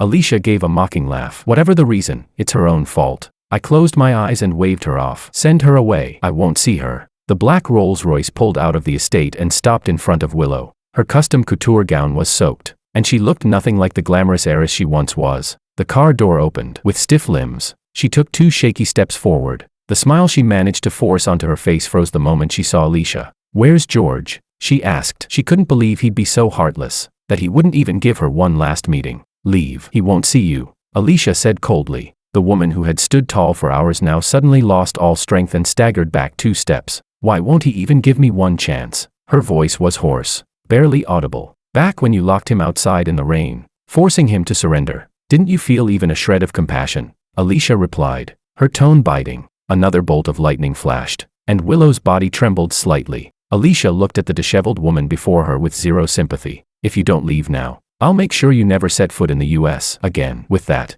the Rolls-Royce turned and drove back into the estate. Willow could hold on no longer. She leaned against a nearby tree and slowly collapsed to the ground. Rain mixed with tears ran down her cheeks. The salty taste filled her mouth, and a deep ache spread through her chest. Only now did she finally realize her George might never forgive her again. Meanwhile, on the other side of the globe, storms were brewing at the Ito family's villa too. While Mr. Ito, Mrs. Ito, and Maria were busy dealing with the corporate crisis threatening their company, 2 plainly dressed middle-aged people walked into the house. The moment Makoto saw them, his expression soured. "Why are you here?" The woman grabbed his hand eagerly. "Son, why haven't you been answering our calls lately? You're not sending us money anymore. I saw on the news, is the Ito family going bankrupt? You better seize this chance to scam some more money before it's too late. Then come back home with Mom and Dad." Makoto shoved her hand away in disgust. "The Ito family's accounts are tight right now. I don't have extra money to give you. Let me tell you something, no matter what, a skinny camel is still bigger than a horse. The Ito family treats me very well. Even if they go bankrupt, they won't let me suffer. I'm warning you, stop showing up here. I don't want to see you again." Just as he finished yelling, the sound of glass shattering came from the study. Chapter 19. Before Makoto could react, the study door swung open. Mr. Ito, Mrs. Ito, and Maria all stood there, eyes locked on him, burning with barely contained fury. He jumped in fright, his voice trembling as he stammered, "Dad. Mom. Sis, why are you home?" They had originally planned to go to the company, but Mr. Ito wasn't feeling well, so Maria had returned home to deliver some documents. None of them expected to stumble upon Makoto's well-hidden secret. Mrs. Ito couldn't control her emotions any longer. She stormed up to him and seized his arm in a death grip, her voice trembling with rage. "Who are they? Why are they calling you son? And what did they mean by scamming for money?" No, Mom. Let me explain." Makoto's lips quivered, and his eyes filled with tears. In the past, whenever he acted like this, Mrs. Ito's heart would always soften, but not this time. No matter how pitiful he looked, she refused to let go of his wrist. Mom, don't look at me like that." I'm scared," Makoto struggled, but Mrs. Ito remained stone-faced. Suddenly, the middle-aged man who had stayed silent until now rushed forward and shoved Mrs. Ito to the ground. "What the hell are you doing to my son?" he shouted. "Pa, the news was right, you Ito people really are trash. I should never have sent my son to you for money, letting you ruin him like this." As he spoke, he yanked Makoto's arm and dragged him toward the door. "Let's go, son. We're done playing pretend with these people. Ito's going bankrupt anyway. There's no point in keeping up this fake identity."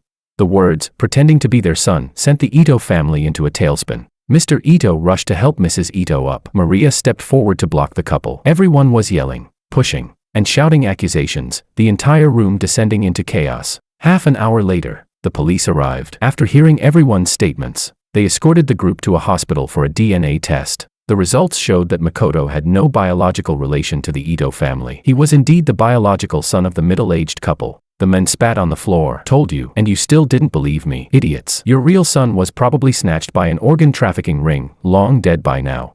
Only then did the Ito family learn that, when the real Makoto had been kidnapped, this couple had witnessed the incident. At the time, their region was plagued by child abductions, with rumors tying them to a horrific underground organ trade network. Too afraid to go to the police, the couple instead picked up a jade thumb ring the real Makoto had dropped while struggling. Years later, they saw Ito family's persistent, missing child announcements. Tempted by money, they sent their own son to the Ito family and had him pretend to be Makoto, because the fake Makoto could vividly describe the day he was supposedly abducted, and had the thumb ring to prove it. the Ito family didn't suspect a thing. They completely forgot to conduct a DNA test. Once Makoto grew accustomed to the easy life of a wealthy heir, he tried to cut off ties with his real parents, refusing to send them money or answer their calls. Frustrated and impatient, the couple came to the house themselves, and the truth was finally exposed. Upon learning the full truth, Mrs. Ito collapsed to the ground, clutching her chest in shock. Mr. Ito, consumed by rage, grabbed a surgical scalpel from a nearby nurse and lunged toward the fake Makoto. "You bastard! How dare you lie to me?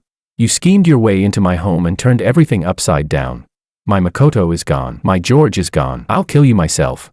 Chapter 20. Mr. Ito stabbed the fake Makoto. Though the injury wasn't fatal, the act of assaulting someone in front of police officers was serious. He was arrested on the spot. By the time Willow returned to her home country, the news about the real and fake heirs of the Ito family had already blown up across the internet and media. She felt dazed. Makoto was fake. Then all those conflicts between him and George, were they real or fabricated?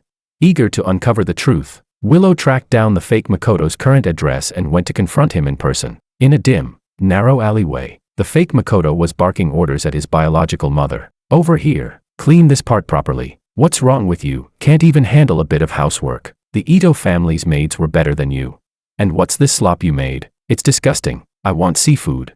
The woman froze under his yelling, stunned and speechless. After a while, she couldn't help but respond quietly. "Son, this is all we can afford. You're not the Ito family's young master anymore. Stop being so picky." Furious, the fake Makoto smashed a cup and pointed at her, cursing, "You old hag, what nonsense are you spouting? If it weren't for you two, would I be like this?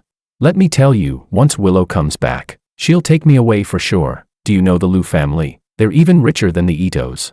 His mother looked doubtful. "Son, are you serious? That Liu girl, will she really give you money?" The fake Makoto crossed his arms, arrogantly confident. "Of course, she's not like the Ito people. She won't care about my background. It's not like we're related by blood. She's so easy to manipulate. She believes everything I say. Whatever I want, she'll give it to me no matter what. This time will be no different. Just wait, tomorrow, I'm going straight to the Liu house." Creak. The old wooden door suddenly opened. A woman dressed in all black stood at the entrance, her entire presence exuding an air of menace, like a demon from hell. Willow, the fake Makoto froze, then instantly changed his tone. In the next moment, the bodyguards behind Willow rushed in and dragged him out. In the narrow alleyway, rainwater mixed with sewage pooled around them, filling the air with a foul stench. The fake Makoto was pinned by the neck, forced to meet Willow's eyes. Her gaze was cold as ice. She asked each word with terrifying clarity. "What did you lie to me about?" Still struggling, the fake Makoto whimpered. "Willow, don't do this, I'm scared." Willow said nothing. With just one glance, the bodyguard tightened his grip. The fake Makoto panicked, begging frantically, "I'm sorry, I'll talk, just let me go." Willow raised her hand. The man was released, staggering back a few steps, staring at the woman in front of him, unfamiliar, wrathful, and terrifying. "I admit, I lied to all of you," he stammered. "The car accident wasn't caused by George. I planned it myself. I just wanted everyone's attention on me, and all those things that happened afterward, most of them were set up by me. George never did anything to me. I was the one framing him all along." Seeing Willow's expression grow darker and darker, the fake Makoto began to tremble violently. "I'm sorry, I know I was wrong. Please let me go. I won't do it again." Hearing the truth from his own mouth, Willow didn't feel surprised, just deeply, bitterly amused. Makoto was pathetic. The Ito family was pathetic. And she was the most pathetic of all. She had known George for 11 years, yet when conflict arose between him and someone else, she hadn't hesitated to trust the other person. She should have been the one who knew George best. But she never gave him trust, never gave him respect, never gave him understanding. Willow's eyes turned red, her gaze drilling into Makoto as though she could burn a hole through him. Her entire body radiated killing intent. Only now did she finally realize just how terribly wrong she had been. Chapter 21. Frightened by Willow's madness, the fake Makoto dared not say another word to her. He stumbled away in panic and fled. Willow stood in the curtain of rain, the fury and pain in her eyes refusing to fade. She knew she had lost her mind, but she had already lost the person she loved the most, George. Nothing else seemed to matter anymore. Half a month later, the fake Makoto's biological father was lured into gambling by someone. Their already impoverished family crumbled further under the weight of enormous gambling debts. Facing this bottomless pit of a family, the fake Makoto tried to escape, but he never got another chance. He worked like a madman, picking up every job he could to earn money. The hands that used to be soft and pampered in the Ito family were now covered in bleeding blisters. But everything he earned was just a drop in the ocean compared to his father's gambling debts. Later, when the debt collectors came knocking, his father knocked him unconscious, then handed him over like a piece of cargo. When he regained consciousness, his mouth was gagged, hands and feet bound, and he had already been loaded onto a train heading towards Southeast Asia. Through the grimy windows, the scenery of his home country slowly shifted and disappeared. Exhausted beyond belief, the fake Makoto shut his eyes, tears of despair streaming down his face. He knew exactly what awaited him at the end of the journey. He regretted it all, but it was already far, far too late. Meanwhile, in a hospital room, Mrs. Ito lay on the bed looking frail and lifeless, her skin ghostly pale, her tear-swollen eyes puffed up like two bulbs. Maria hurried in, carrying a lunchbox. Her shirt was wrinkled beyond recognition, and she looked thin and haggard. Mrs. Ito struggled to sit up and grabbed her hand anxiously. "How was it? Did you see Willow? Is she willing to help get your father out?" Maria touched her sore cheek and shook her head helplessly. It still hurt faintly. Willow had slapped her. Mr. Ito had been in detention for a month now. His court date was approaching, and the prosecution was about to formally charge him. Maria had consulted a lawyer for intentional injury. The minimum sentence was 5 years. Her father was already old. She couldn't bear to let him suffer in prison. She had already sold off most of the family's assets and begged everyone she could for help. But the once friendly relatives and business partners now treated her like the plague. Not only did they refuse to help, many wouldn't even see her. Left with no other options, Maria turned to the Liu family. Willow had opened the door, but the look in her eyes was completely unfamiliar. The two girls who had grown up together had now become people who resented each other. After hearing Maria explain her purpose, Willow gave a cold, cutting reply. He brought it on himself. Maria was instantly enraged. She stepped forward and grabbed Willow's arm. "Willow, my parents raised you like their own daughter. How can you say something so heartless?" Willow met her gaze without the slightest hint of hesitation. "Isn't it the truth? You've treated George terribly since he was a child. Back then, he was forced to learn things he hated. He practiced piano until his fingers cramped, yet not once did any of you praise him. And when he grew up, you arrogantly believed everything he had was given by you. So you stripped it away when you pleased, discarded him when it was convenient. You never gave him real love or respect, but you placed a scheming imposter like the fake Makoto on a pedestal. Did you know? George never harmed the fake Makoto, not once. Everything was orchestrated by that imposter, but you fell into his trap, torturing George in every way imaginable. You people are cruel and narrow-minded. Isn't this exactly what you deserve?" Hearing such brutal words coming from her best friend's mouth, Maria trembled with rage. She shouted, "You're blaming us. What about you? Willow, are you any better?" Willow, who had suppressed her emotions for too long, was done holding back. She raised her hand and slapped Maria across the face. The two of them fell into a scuffle. Maria, exhausted from days of running around and far from a match for Willow, took several hard slaps to the face before being thrown out of the villa. Mrs. Ito saw the swelling and redness on her daughter's face and instantly guessed what had happened. Maria choked through tears, finally telling her the truth she had learned from Willow. "Mom, George never tried to hurt anyone. All this time, we misunderstood him." Upon hearing this, Mrs. Ito buried her face in her hands and burst into uncontrollable sobs. "It was us who misunderstood George. We're the ones who hurt him. It's all our fault."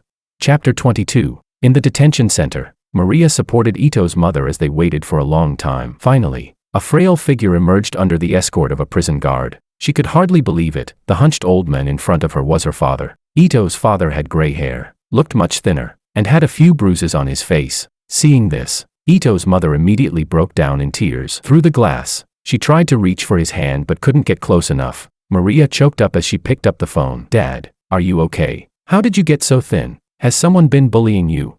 Ito's father held the phone and gently shook his head. Looking at his wife and daughter on the other side of the glass, he felt a deep, bitter sorrow. In just over a month, their family had fallen apart, and everything began when they wronged George. Tears streamed down Ito's father's face. He was filled with regret. "It's all my fault, mine. I hurt George and dragged all of you down with me." Upon hearing this, both Ito's mother and Maria burst into tears, overwhelmed with remorse. If only they had treated George kindly from the start. Even if they never found their biological son, their lives wouldn't have turned out this way. The guard stepped forward to announce the visitation time was almost up. Maria clutched the phone anxiously. "Dad, take care of yourself. I'll find a way to get you out of here."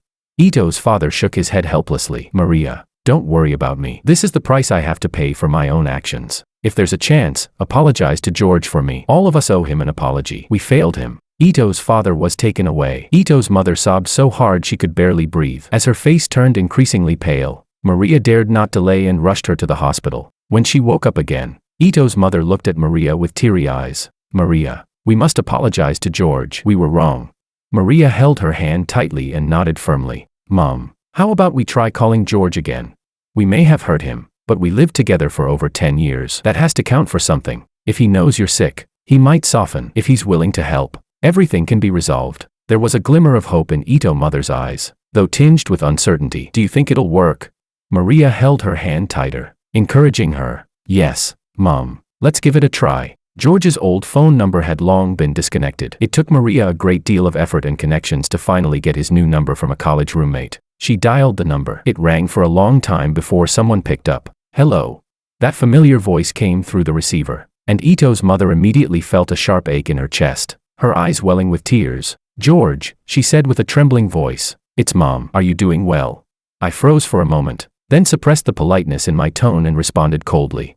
"My mother is the wife of the chairman of Tracy McGrady Corporation, Mrs. Ito. Please don't mistake me for someone else." Ito's mother felt a stabbing pain in her chest from his icy voice. Pressing a hand to her heart, she trembled as she spoke. "George, what happened in the past was our fault. We know we were wrong. George, things at home are a mess. Your father's in trouble, and I'm sick. The doctor said I may not have much time left. Please, for the sake of the years I raised you, would you come see me?"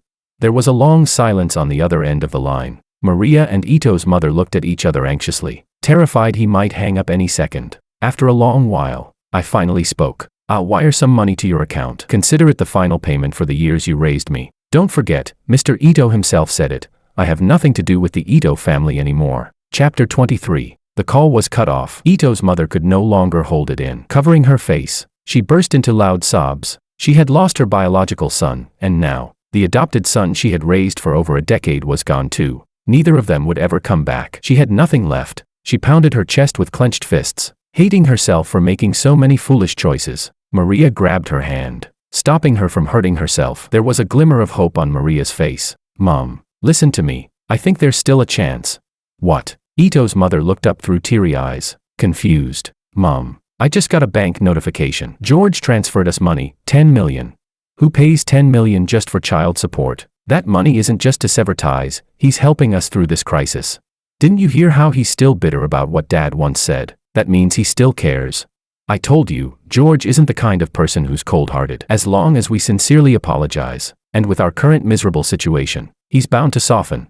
Ito's mother wiped her tears and glanced at the bank balance. Maria's words did make sense. What they didn't realize was that to the George of today, 10 million was nothing more than pocket change. Hope welled up in Ito's mother's eyes again, and she quickly grabbed Maria's hand. "Maria, we'll apologize to George, with the most genuine apology we can offer. We'll go to the media, tell the truth about everything from the past, and clear George's name. Then you fly to the US, no matter what it takes, beg on your knees, prostrate yourself if you have to, just get George to forgive us. His biological parents control a massive financial empire. If he's willing to speak up for your father will be spared prison, and the Ito family could make a comeback." Maria nodded vigorously, as if she could already see that day arriving. "Don't worry, Mom. I'll make sure George feels our sincerity," she said firmly. 2 days later, on a rainy day, Maria boarded a flight to the United States. Her heart was full of hope. She kept rehearsing what she would say to George when she saw him, though those lines had been written in advance. Her regret was real and raw, especially after learning that the younger brother she had always favored turned out to be a fraud using a false identity. Maria's heart turned cold. These past days, even in her dreams, she regretted not trusting George more back then. He had always been so kind and sensible. With these thoughts in mind, Maria drifted off to sleep on the plane. In her dreams, the whole family was happily celebrating George's birthday together. But the beautiful dream was shattered by violent turbulence. Maria felt the whole aircraft shaking. A trembling voice came through the intercom. "Ladies and gentlemen, our plane has been struck by lightning. The power system is malfunctioning. Please fasten your seatbelts, put on your oxygen masks, and await further instructions." Maria's heart started pounding uncontrollably, and her vision quickly turned pitch black. In the darkness, she felt a weightless despair. Just before she completely lost consciousness, Maria silently whispered in her heart, "George, I'm sorry.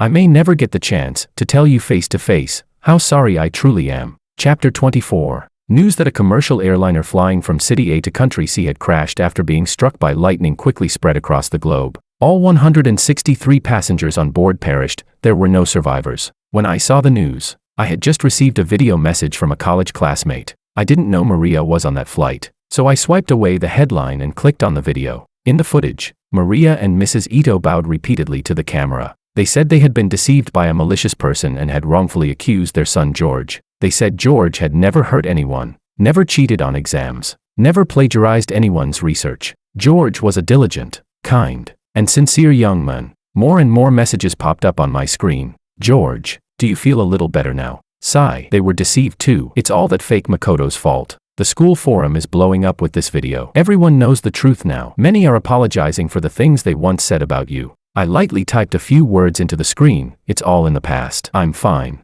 Though I said I was fine. A dull ache still lingered in my heart. Those painful, suffocating experiences felt like they had just happened yesterday. No matter how generous I tried to be, I could never truly forgive the Ito family. Perhaps never seeing them again in this life was the best possible ending between us. Out in the garden, Alicia glanced down at her phone, then looked toward George inside the house. Should we tell my brother that Maria from the Ito family was on that plane?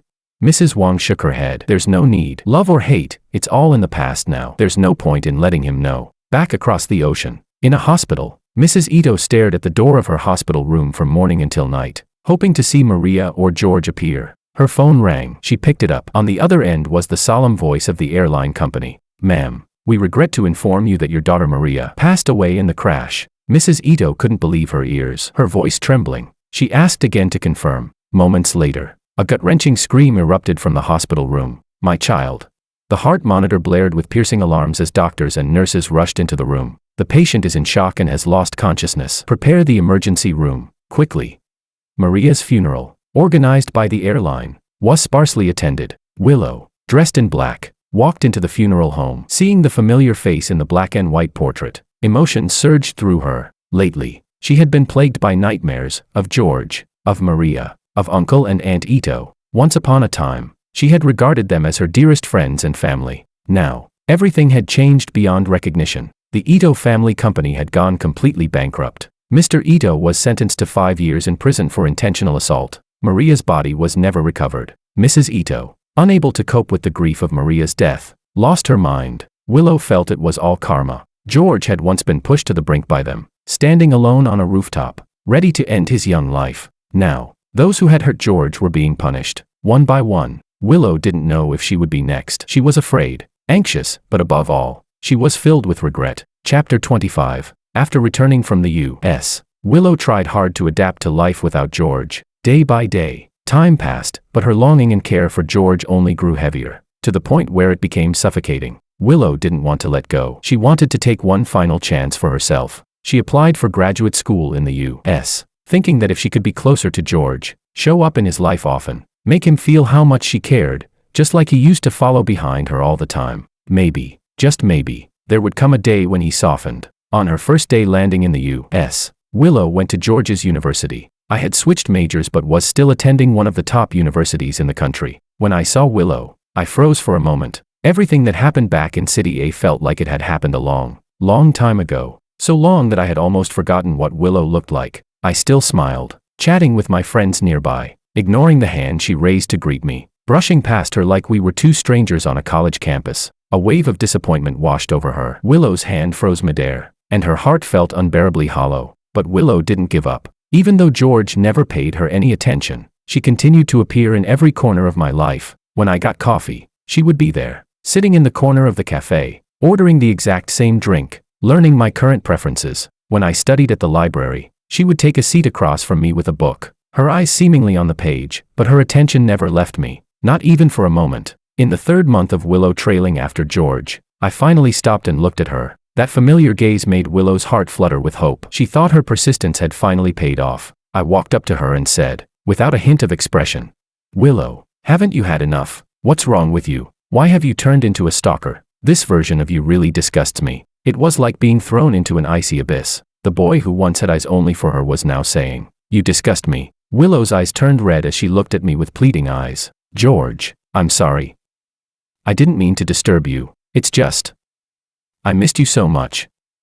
These days without you, I've been like the walking dead. I can't eat. I can't sleep. I'm in so much pain. George, Only when I see you do I feel like I'm still alive. George, please, give me another chance. Just one more. Hearing her desperate plea, I felt nothing. My calm, emotionless gaze made Willow feel a wave of panic. She fumbled in her pocket and pulled out a small ebony ring. Looking at me carefully, George, do you remember this? You carved it by hand for my 20th birthday. You said you'd use it to bind me to you, and that we would never. Before she could finish, I snatched the ring from her hand and, without hesitation, threw it into the nearby artificial lake. Willow, wake up. The ring is gone. There's no us anymore. Willow's breathing turned rapid. She lunged toward the railing by the lake, glanced back at me once, and, without a second of hesitation, jumped in. In such a vast man-made lake, trying to find a small ebony ring was nearly impossible, but Willow refused to give up. She swam back and forth in the lake, not missing a single patch of waterweed, not skipping over a single crevice. From sunrise to sunset, many students on the shore tried to talk her out of it. Stop looking, they said. It's not possible to find it. But Willow just shook her head, took a deep breath, and dove back underwater. That ring was a symbol of the love she shared with George. She firmly believed, as long as the ring was still there, George wouldn't truly leave her. One day, he would come back. Finally, beneath a jagged stone, Willow saw the small ebony ring. She picked it up and climbed ashore, soaking wet but triumphant. She looked around the edge of the lake excitedly, but George was nowhere in sight. I was already long gone. Chapter 26. Exhausted and soaked, Willow searched the campus several times, finally finding George at the library exit. I was walking down the stairs side by side with a beautiful, elegant girl. I didn't know what the girl had said, but George tilted his head toward her shoulder and smiled happily. Willow trembled as she blocked our path. She raised the ebony ring in her hand and, with a hoarse voice, spoke. George, I found the ring. Does this mean there's still a chance for us? George, please, give me another chance, will you? Hearing her shout, I took a step back and grabbed the hand of the girl beside me, gently shaking my head. No, it's not possible. Let me introduce you. This is my girlfriend, Anna. Willow staggered back 2 steps, nearly losing her balance. She shook her head frantically, unwilling to believe what I said. You're lying to me. You just don't want to forgive me, right? I didn't answer her. Anna, in a clear act of claiming her territory, intertwined her fingers with mine and pulled me away from this unpleasant scene. Only when I was sure that Willow wasn't following us did I let out a long sigh. Phew, she shouldn't bother me anymore. As I was speaking, I suddenly realized I was still holding Anna's hand. I quickly stepped back and thanked her. I'm glad I ran into you today. Thank you for being my shield. Under the moonlight, Anna Sue looked at me with gentle eyes. I should be the one thanking you. It's my honor. Her words, laced with an ambiguous undertone, caught me off guard. I instinctively looked down, avoiding her gaze. The Sue family and the Wong family are business partners, and Anna was someone my mother introduced to me. My mother hoped I could move on from the shadows of my past. I knew her good intentions and didn't refuse. Anna was from a similar family background, and she was gentle and polite. I had a good impression of her, but hadn't considered developing a deeper relationship. While I was lost in thought, Anna took a step forward and closed the distance between us. George, she gently called my name. Do you know, when I saw Willow just now, I was more panicked than you. I looked up suddenly, surprised that Anna knew Willow. Then, the words she spoke shattered the silence in my heart that had lasted for so long. Before, whenever Willow was around, your eyes could only see her. You never knew that. In the library, on the basketball court, in the lab, there was always someone quietly watching you. George, I know you've been through a lot. Maybe starting a new relationship is hard for you, but I still want to gather my courage to tell you, George, I like you. Whether you're George or just George, I like you. I've spent so many years trying to get close to you, and I don't want to miss this chance. George, please consider me. The beautiful face before me overlapped with those insignificant memories hiding in the corners of my mind. I widened my eyes in shock, feeling a sting in my nose. I never knew that. During the years I was silently chasing after Willow, someone had also been watching me from behind. While I was being judged by the crowd, there were others, with their soft voices, explaining things on my behalf. Thankfully, I didn't miss out on such a sincere connection. Chapter 27. 3 years later, a magnificent wedding was being held at the largest tulip estate in City A. It was rumored that the bride, Anna, the powerful figure of a global energy conglomerate, had a deep fondness for tulips. The groom, George, the general manager of the Tracy McGrady Corporation, had specifically returned to the country a year in advance to purchase this estate and plant a full garden of tulips for his bride. They had already held a globally watched wedding in the United States, but this small wedding reception held in Anna's hometown of City A still left every guest in attendance speechless. Many of the city's elite were present, this being their closest chance to get near these two heirs of massive conglomerates. Willow was naturally among them. Watching the groom in a stunning custom-made suit, standing out like a dazzling star, Willow felt as though she were in another world. She could barely remember the last time she had seen George. 3 years ago, she had desperately pursued George on an American campus. At first, she had thought Anna was just a shield he used, but later, she watched them enter and leave together, growing closer each day. One evening, in the dim corner of a quiet night, she saw them kissing under the moonlight. In that moment, Willow lost her breath. She clearly heard the sound of her soul leaving her body. The pain of being torn apart spread through her entire body. She collapsed onto the ground, losing all her strength. After that night, she never saw George again. Later, Liu family's business fell into trouble, and in one night, it was on the brink of bankruptcy. Willow had no choice but to cut her studies short and return home to take on the weight of the family business. After struggling for years, she barely kept the Liu family business afloat, not any worse, but not any better either. Every time she saw George's picture in the news, she could feel that the distance between them was growing farther and farther. Hundreds of fireworks exploded in the sky, their brilliant colors reflected in the tulips. The crowd erupted into cheers. Everyone was congratulating and admiring the celestial couple in front of them. Willow stood at a distance, but she could clearly hear George's firm, powerful "I do." She smiled, a bittersweet curve to her lips. She vaguely remembered that on her 20th birthday, George had given her a hand-carved ebony ring. In her tipsy haze, she took the ring from his hand and slurred, "George, are you proposing to me?" He blushed, lowering his head and unable to look at her. Willow, enchanted, made her first promise to him. "Who says the man has to do the proposing? I'll propose to you, George, one day. If I propose to you, what would you say?" She teased him. His soft voice brushed past her ear as he replied, "I do, just like today, I do." Willow slowly stepped away from the crowd, walking toward the distance. It was a beautiful day, the sunlight warm and gentle, but to her, it felt painfully sharp. Tears seemed to rise in the sunlight, and even though Willow stood in the warmth, she shivered. The summers of love and hate, the summers that had once been, could never return.